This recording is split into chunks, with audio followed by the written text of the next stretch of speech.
اتنا بڑا جھگڑا آپ کے گھر میں ہو گیا، اتنا ظلم ہوا آپ کی بیٹی کے اوپر، پھر بھی اسی لڑکے سے ملنے کے لیے ہسپتال آ گئی ہے۔ تیری تربیت میں، اچھے برے کی تفریق سکھانے میں فیلئر ہے تمہاری ماں۔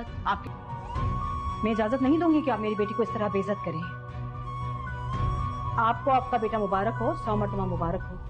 انجنا یار، آپ نے جب سے بات کرنا بند کری میری زندگی ویران ہو گئی ہے۔ شوہر کے مطابق آپ کی بچی کی منگنی ٹوٹی تھی، رشتہ ٹوٹا تھا اس کا ولی کی وجہ سے۔ بہت اچھی بات، کیونکہ تیری ماں تو فیل ہو گئی۔ اس سے آگے آپ ایک لفظ مت کہیے گا۔ میں بھی ماں ہوں، میں سمجھ سکتی ہوں کہ اگر آپ کی بیٹی کی طبیعت خراب ہو تو پھر آپ اس طرح کی تلخ باتیں کہہ سکتی ہیں۔ آپ کی بیٹی کا تو کوئی قصور ہی نہیں تھا اس کے اندر، ولی کا سارا قصور تھا۔ ناظرین، ڈرامہ سیریل پرورش کی آنے والی ایپیسوڈ بہت زیادہ زبردست بننے والی ہے۔ نیکسٹ ایپیسوڈ میں آپ دیکھنے والے ہیں، اور مایا کو جیسے ہی یہ بات معلوم ہوگی ولی کی جان اب خطرے سے باہر ہے، وہ اپنی ماں کے ساتھ ولی کی حالت معلوم کرنے کے لیے ہاسپٹل جائے گی، لیکن ان کو یہ بات معلوم نہیں ہوتی مانور بھی وہاں پر ہے، اور مانور تو مایا اور اس کی ماں کو ہی اس بات کا قصوروار سمجھ رہی ہوتی ہے جس حال میں آج ولی ہے۔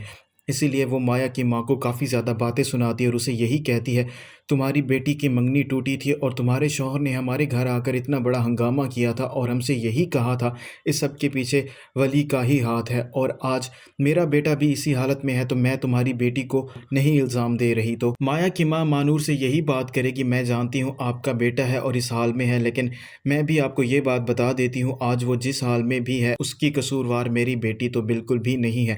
میں یہ بات جانتی ہوں آپ کی بیٹی کن حالات سے گزر رہی ہے، میں آپ کو اس بات کی اجازت نہیں دوں گی کہ آپ میری بیٹی پر بھی الزام لگائیں۔ آپ کو آپ کا بیٹا مبارک ہو، اور آج کے بعد میری بیٹی آپ کے بیٹے کے آس پاس بھی نظر نہیں آئے گی۔